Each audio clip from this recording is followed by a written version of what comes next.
Now, tell us something about this movie, this Dan Aykroyd Unplugged on UFOs. Can you talk to us about this?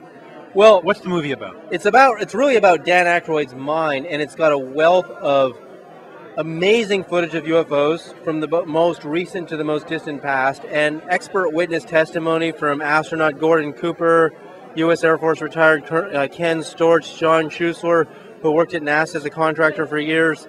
A lot of people. President Reagan's statement at the UN. There's so much expert. What did he say at the UN? Reagan said, in fact, Aykroyd knew Reagan, and he said that Reagan had his own sighting of a UFO, for one, and that he spoke about it to a lot of people, which he describes in the film. And then all of a sudden, Reagan, of course, supports Star Wars, the Space Defense Initiative, and then he speaks at the UN that what if we were faced with an alien threat from outside this world? How quickly? Reagan said that? Reagan said that. How quickly our differences worldwide would dissolve if we were facing this threat. How quickly we would come together, stop fighting each other, and fight the threat. So I really believe that Reagan wasn't speaking metaphorically because he had his own sighting. There are many people, including Colonel Philip Corso, who state that Reagan built Star Wars and got behind Star Wars for this very threat, the alien threat. What is the main lesson that we can learn from Dan Aykroyd Unplugged on UFOs? Well, for one, that we can't ignore the phenomena. We have so much to learn from it. For one, here we are at the end of possibly life on Earth. CNN has already stated 2 days ago that if we destroy this planet, will science find us a new one? What we can learn from these extraterrestrials is, one, what their energy source is, how to get beyond oil and fossil fuels and global warming, how to travel interstellar. I mean, with the advent of the Hubble telescope, our universe keeps getting bigger than the ancients thought. There's a lady over there who we interviewed, and for one thing, she says she's an alien, and for another, she says we've only got until 2012 before this whole thing comes to the end, and the aliens come out of the woodwork and try to help us out. Comments? I wouldn't doubt it if we don't have more than 100 years left, but 2012 is only 6 years away, so I can't say. I don't know what's going to happen as far as nature, an asteroid hitting us, but there's no doubt we're at critical juncture here. We have to change our ways, and we have so much to learn from this phenomenon, so why ignore it? Why ignore it? Why, when astronaut Gordon Cooper said he chased UFOs in Germany in his F-86, I mean, he's an expert witness. He's a U-2 test pilot. He's an astronaut. He was in the military. If he told you he saw a UFO, he saw a UFO. Now, there are people who say Gordon Cooper doesn't know what he's talking about, mostly news reporters.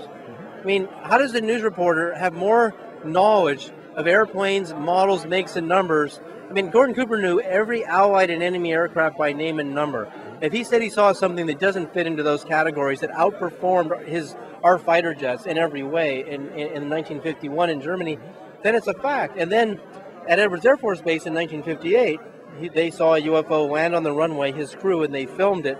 They developed the film footage. He examined the footage, definitely a flying saucer in there, and he was familiar with them because he had experiences with them. How has this movie changed your life?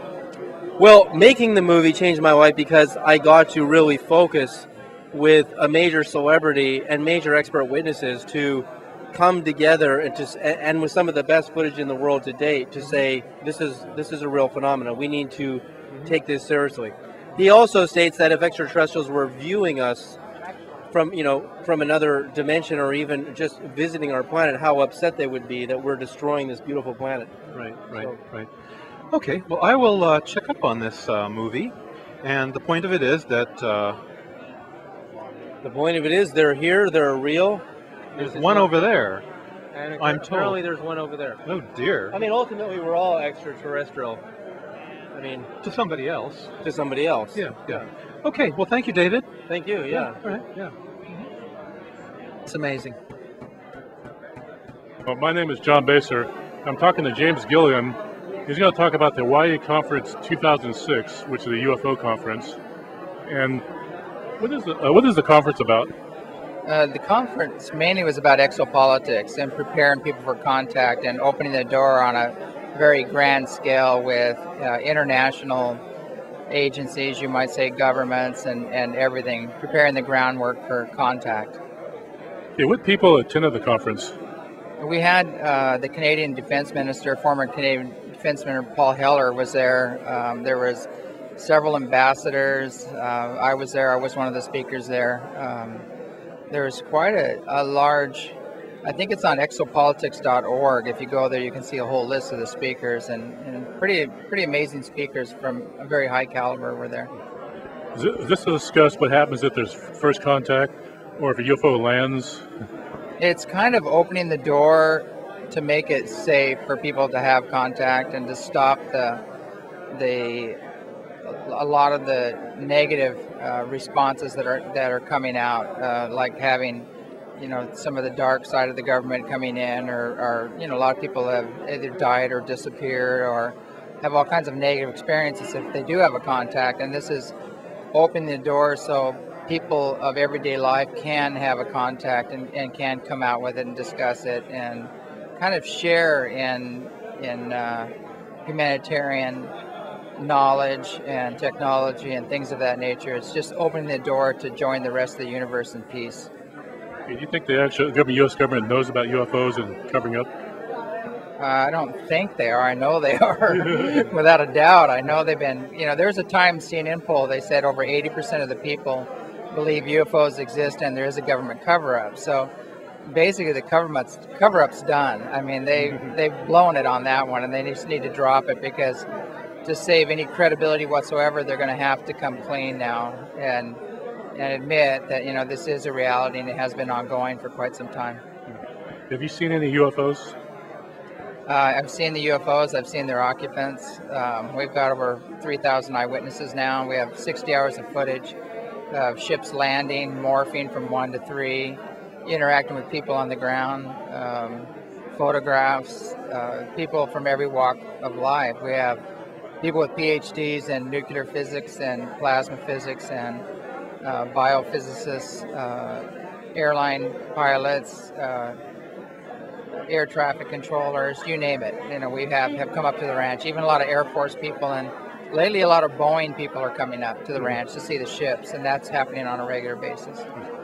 Okay, this is a ranch in Hawaii where you see UFOs quite often? No, this one's in Washington, actually. It's in Trout Lake, Washington, and there's a ranch there. It's my ranch, actually, and we've had contact for almost 10 years now, and it's been ongoing with the evidence to back it up. People can have their own experience, their own witness the UFOs themselves.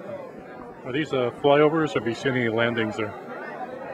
We have about 3 landings on film that landed in a distance the ships were probably a quarter to a half mile wide, very big ships.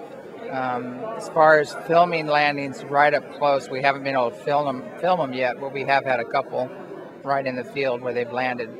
The problem is that the closer you get to this phenomenon, the more government interference you have and the more negative response you might have. So they're kind of keeping their distance right now until we stop with the aggression and the ill intent, you might say, towards this experience. Also, if a alien landed, what would you say to him? I probably wouldn't say anything to him, because most of them are telepathic. So I'd just beam them with as much love as possible and hold my hands open and see what they have to offer, basically. All right then. Thank you. Thank you.